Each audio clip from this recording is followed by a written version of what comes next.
احساسم براتون آرزو میکنم که از امروز تا همیشه لبخند یار همیشگی چهره‌تون باشه و یک عمر خوشبختی رو تجربه بکنید.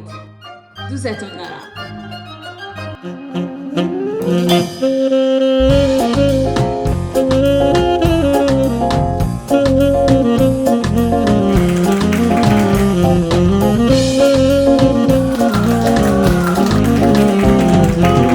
برگیسویت ایجاد کمتر زن شانه، چون در شیر و شکنش دارد دل من کاشانه، چون در شیر و شکنش دارد دل من کاشانه.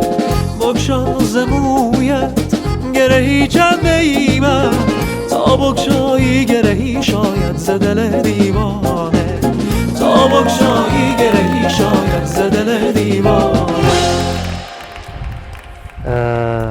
عزیزم، میدونم این الان اولین باره که بعد از لباس پوشیدن میتونم ببینمت. مطمئنم که تو خوشگلترین دختر دنیا شدی. با تو رنگ دنیام چه قشنگه، سیاه سفید داره همینشه که قشنگه.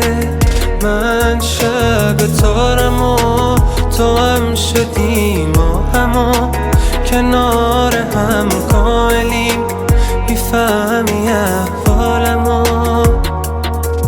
با تو رنگ دنیام چه قشنگه، سیاه سفید داره همینشه که قشنگه.